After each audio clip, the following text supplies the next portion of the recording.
Elegante Fausto Montes de Oca, estoy amenazada, que tiene que ser así. A pesar de la contracorriente. ¿Cómo así? ¿Cómo así? A pesar de la contracorriente, el catedrático, porque en el fondo él quiere que me quiten el título del elegante. Del siempre elegante. Pero se puede agregar elegante y catedrático. También. Señores, ¿qué es esto? Le voy a quitar los dos para que dejen de puñir. Muy buenas tardes, Iluminada. Buenas tardes, compañero acá en la mesa. Karina, Francis, Josema, país que nos escucha. Mira, Iluminada, quiero iniciar coincidiendo contigo con el tema de Promesecal y el ingeniero Adolfo Pérez. Adolfo, siempre lo he dicho, no ahora, sino hace muchísimo tiempo, porque lo conozco ya hace un tiempo. Siempre he dicho que es un funcionario que ojalá que el gobierno se pudiera replicar en mucho a Adolfo Pérez, porque tiene una calidad humana, una persona que llegó al Estado ya con un nombre hecho, con una historia de vida profesional, y eso le ha permitido manejarse en el Estado, respetando siempre todos estos procesos de transparencia, que en definitiva la transparencia es lo que garantiza que esos medicamentos se puedan comprar más medicamentos con menos dinero. De manera que también me sumo a esas felicitaciones, porque un funcionario que hace las funciones de manera correcta es un funcionario que le sirve al país y nos sirve a todos, porque en definitiva son políticas públicas que tienen alto impacto y también la población los recibe a través de medicamentos de altos costos. Mire, señores, me quiero referir en el día de hoy, le he puesto el título a mi comentario: en política no todo vale. En política no todo vale. Y le voy a hacer referencia a un proceso que se está viviendo en España. Resulta que el sistema electoral en España es muy complejo, no es como en la República Dominicana, que se vota por un presidente y el que obtiene mayor votos, lógicamente en términos del 50% más uno, es presidente de la República. En España es un sistema parlamentario. Entonces la gente vota por listas cerradas, no vota por un líder, el líder lo escoge el partido. Por ejemplo, usted puede votar por el PP, por el PSOE, por los partidos de izquierda, por los partidos de ultraderecha, pero también usted vota por partidos que están en regiones, y en este caso particular, el cual estoy haciendo mención, por el partido de la JUS, cuyo líder, aunque está en el exilio, Carles Puigdemont, recordemos que fue aquel presidente de la Cataluña que intentó hacer un referéndum de manera ilegal. Recordemos que España, tal cual como la conocemos, no es más que Castilla, que con la unión de Fernando, entonces la reina Isabel la Católica y Fernando crean esa unidad que se conoció como España. Pero España tiene unas situaciones de muchos quiebres, de muchas situaciones de divisiones dentro de su territorio, y eso siempre genera algunos niveles de tensiones. Recordemos Galicia, recordemos el País Vasco, recordemos la misma Cataluña. Entonces ahí siempre hay unos niveles de tensiones. El expresidente Felipe González llegó a recomendarle a Pedro Sánchez que era preferible volver a realizarse una nueva selección y que fuera el pueblo nuevamente con su voto quien decidiera quién sería el jefe de gobierno en España. Pedro Sánchez, un político astuto, decidió entonces negociar con los votos, con 7 votos que hay en Cataluña para elegir el jefe de gobierno en España, pero esos 7 votos a España le va a representar muchísimo. ¿Por qué?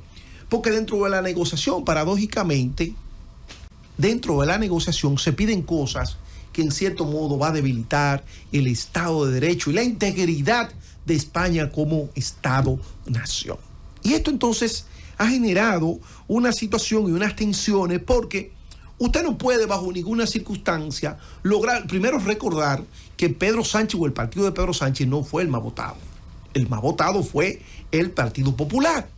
Pedro Sánchez y el partido PSOE quedó en un segundo lugar. Eso fue una construcción de minoría para hacer una mayoría. Entonces nosotros pensamos y reflexionamos, pero ¿cómo es posible que en una democracia se pueda llegar a un acuerdo para escoger un jefe de gobierno con una ley de amnistía? O sea, olvidar los ilícitos que comete una persona y entonces a través de eso lograr unos 7 votos para convertirse en gobierno. Eso podría ser legal, pero desde el punto de vista de la legitimidad democrática tiene mucho que decir. Entonces, entre los elementos que Carlos Puigdemont establece es que el lawfare, lo que se está estableciendo es la judicialización de la política. Ellos entienden que a él se le está haciendo un juicio político por lo que hizo. Señores, pero ven acá. Como si la Constitución de España establece claramente cuáles son los requisitos, cuáles son los parámetros, cuáles son las formas para convocar un referéndum. ¿Cómo usted va a hacer un referéndum que no es vinculante? O sea, ¿cómo usted quiere independizar a Cataluña, que es parte de la España a partir de la Constitución de dicho país, y usted decir que se quiere entonces judicializar la política cuando ahí hubo una flagrante violación a la propia Constitución? Entonces, ¿qué va a pasar? Que cuando Pedro Sánchez no pueda cumplir, porque hay elementos que la Constitución española lo va a frenar en el cumplimiento de los ofrecimientos que ha hecho, entonces esos votos ya él no lo tendrá. Entonces él podrá seguir siendo jefe de gobierno, pero no podrá legislar. No podrá legislar, no podrá hacer nada. Entonces España tendrá una situación de muchas tensiones porque no puede convocar elecciones anticipadas. Entonces serán 4 años de un inmovilismo que se va a dar en ese país en términos legislativos, en términos de avances institucionales. ¿Por qué?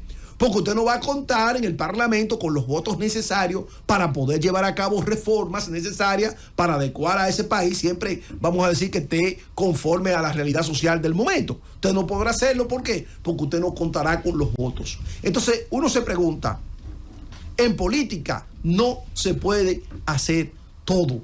¿Por qué? Porque hay que dejar ciertos límites que le permiten a los partidos y a los liderazgos poder transitar y construir un trayecto en base a las convicciones y en base a lo que le han ofertado al electorado.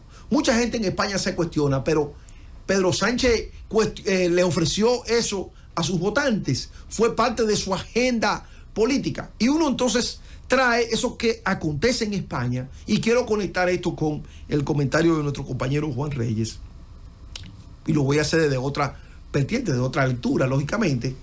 Entonces me pongo a pensar cómo candidatos que llegan al poder ofreciendo transparencia, ofreciendo todo tipo de planteamientos, entonces cuando llegan al poder hacen todo lo contrario, inclusive llegan a pactar con gente que desde la oposición descalificaron simplemente por el poder, Entonces todo esto viene, señores, es que en política usted tiene que tener límites, porque al final del día todo ese tipo de cosas se revierten. Ayer yo hablaba en mi comentario el tema de la reelección continua. Esa reelección continua hace que usted no se concentre en hacer un buen gobierno, sino que usted hace todo. Ya después que usted se mete en esa dinámica, usted hace todo lo que esté por el medio para usted poder mantenerse en el poder. Recordemos, señores, los 2 primeros años de Hipólito Mejía, ¿cómo fueron? Fueron 2 años de gobierno excelente.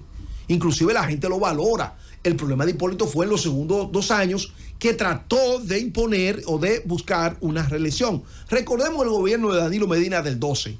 Un gobierno bueno. La gente lo valoró muy bien. ¿Cuándo tuvo el problema de Danilo? Cuando Danilo entonces intentó la reelección, la segunda reelección, ya ahí tenía inconveniente, y luego entonces una tercera reelección. El presidente Abinader surgió de las urnas con mucha simpatía de personas que lo veían realmente con muy buenas intenciones. Inclusive se hablaba ya bueno, ya la democracia dominicana tiene un presidente novedoso, un presidente nuevo, el único presidente hasta la fecha que nació después de la Revolución de Abril. ¿Y qué ha pasado? ¿Qué ha pasado? Bueno, el tema de la reelección se ha llevado todas esas aspiraciones y todos sus sueños. ¿Por qué? Porque ha tenido que pactar con gente que yo estoy más que convencido, en función de su discurso que ha planteado, que no fue de todo de su agrado. Simplemente porque cuando vemos situaciones como esta, y vuelvo a España, cuando usted quiere el poder por el poder, entonces suceden cosas como eso. Y por eso Felipe González le recomendaba a Pedro Sánchez que era preferible volver a unas elecciones y no pactar con Carlos Puigdemont, puesto que esto iba a generar una situación que le iba a hacer más mal que bien a la España democrática. De manera que en política no todo se vale.